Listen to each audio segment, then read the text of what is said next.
But as soon as you said the opening was there, I said, this job is mine.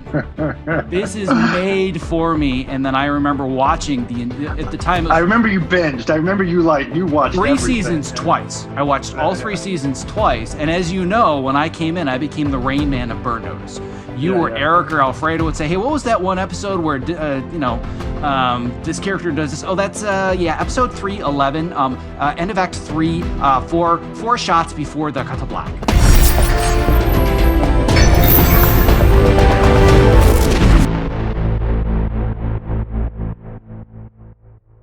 There are a couple of pieces of this I want to dissect even a little bit further that I think are going to have really important takeaways for the listener.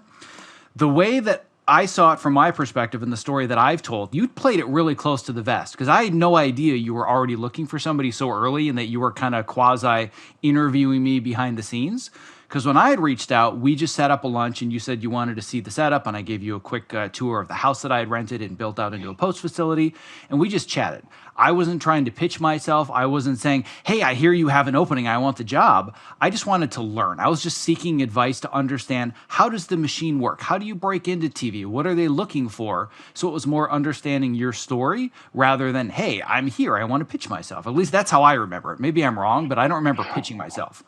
Well, yeah, it wasn't that you necessarily were pitching yourself, but it was like I said, I know you were trying to break into scripted, and obviously, for someone like you that's already has experience, who's in theory making a living doing it, it's a lot easier when you're trying to be an assistant and you're coming from sort of nowhere because it's like there's at the time I believe you already had a family, right? I was just about to have my first son, so my wife was pregnant. Yeah, so those are nervous ones, meaning I love giving advice, but it's like to say you got to stop doing what you're doing and you've got to step into, or you got to step down into an assistant position to, to kind of, to get the opportunity to then start editing, scripted. Because that's sort of the reality of how that process would normally work for someone. If you want to say you're coming from the reality, from the reality world, trying to get into the scripted world, you usually almost have to take a step back before you can sort of step up.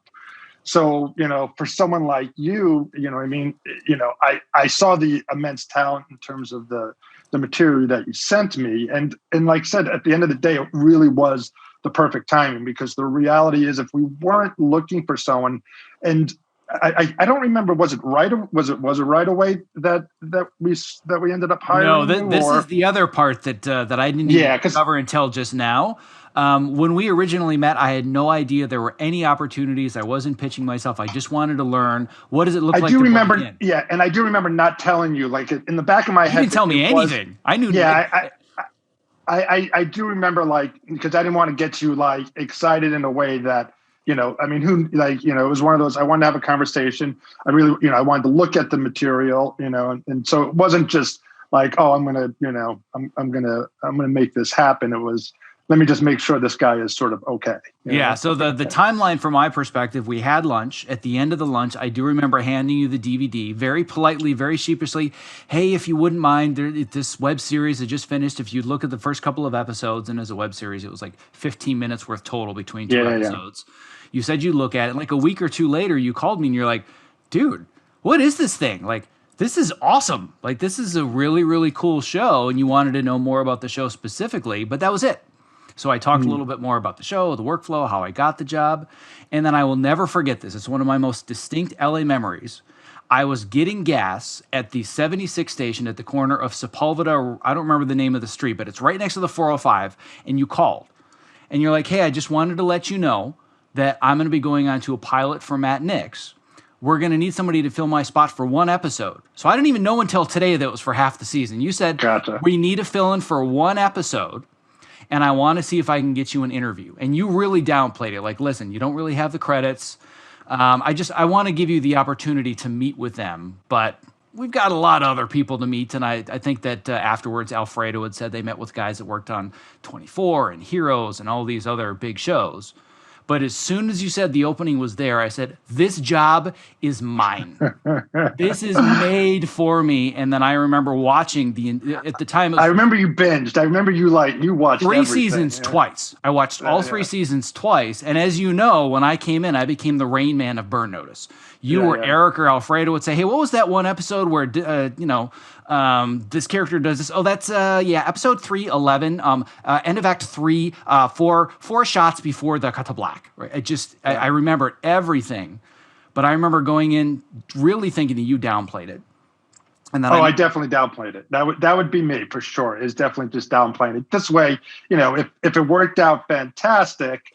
But if it didn't, it's like no big deal. Yeah. So I went in. I had the meeting with Alfredo, who was the second in command under Matt Nix at the time, and he's a tough cookie. When I look back at this in hindsight, and I look at the level of experience I had and how young I was, what was I doing there?